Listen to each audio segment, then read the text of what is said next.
देत नाहीत, त्यांच्यासोबत काय आपबीती घडली हे सांगत नाहीत, तोपर्यंत प्रशासन सुद्धा कार्यवाही करायला त्या ठिकाणी त्यांना थोडी अडचण येण्याची शक्यता असते. त्यामुळे लोकांनी सुद्धा याच्यामध्ये सहभाग घेतला पाहिजे. अनेक कंपन्या पुण्यात देखील आहेत, TCS असतील. आज बघा, मला आनंद आहे की या ठिकाणी नाशिकमध्ये सेक्शुअल हॅरेसमेंट ॲट वर्कप्लेस ज्या पॉश ॲक्ट आहे, विशाखा कायदा, त्याच्यासाठी एक वर्कशॉप घेतलं जातं आहे आणि त्या कार्यशाळेलाच मी या ठिकाणी आलेली आहे. आणि मला असं वाटतं की येणाऱ्या दिवसामध्ये याची सुद्धा एक SOP बनवावी लागेल.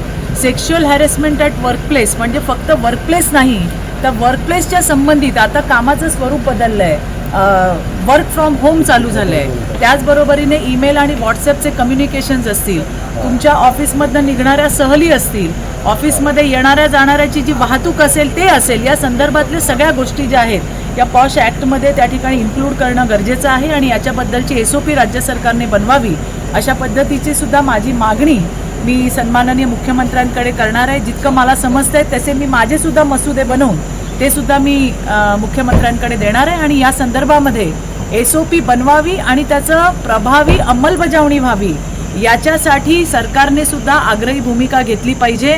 फक्त कमिट्या बनवून जमणार नाही, फक्त कार्यशाळा घेऊन जमणार नाही, तर जे काही नेमून दिलेलं आहे ते जर काम होत नसेल तर त्यांच्यावरती सुद्धा, त्या एम्प्लॉईजवरती सुद्धा, या कमिटीवरती सुद्धा त्या ठिकाणी पेनल्टी लागली पाहिजे. आणि ही जी पॉश कमिटी आहे हिला ॲनोनमस बॉडी केली पाहिजे. ही नेहमी सिनियर मॅनेजमेंटच्या दबावाखाली असते. हे असं कित्येक घटनांमधून आम्हाला समोर दिसलंय.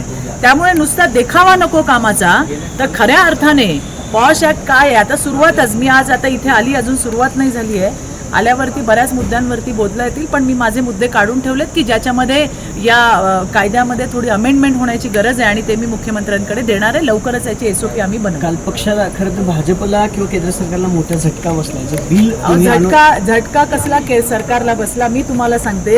आज या देशातल्या 50% करोडो ज्या महिला आहेत, मातृशक्ती आहेत, त्यांच्या स्वप्नांचा चक्काचूर या लोकांनी केलाय. 27 वर्षाचं भिजत घोंगडं पडलेलं होतं, आज महिला आरक्षण आम्हाला मिळत होतं.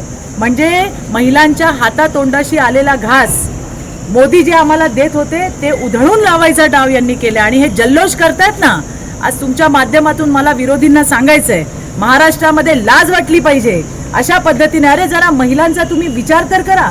आणि काय ते आरक्षण जे होतं ते काय फक्त भाजपच्या महिलांना मिळणार होतं? या देशातल्या प्रत्येक महिलेला, प्रत्येक पक्षाच्या महिलेला, समाजसेवेत काम करणाऱ्या महिलेला त्या ठिकाणी ते आरक्षण मिळणार होतं. पण यांना महिलांची फक्त भाषणामध्ये महिला वापरायला हव्यात, भाषणामध्ये महिला सक्षमीकरण आणि सशक्तीकरण करायला हवे, यांचा चेहरा उघडा पडलाय. काँग्रेस असेल, उद्धव ठाकरेंची शिवसेना असेल, शरद पवारांची राष्ट्रवादी असेल, या सगळ्यांनी विरोध केलाय. आणि जल्लोष करता ना तुम्ही जल्लोष करा.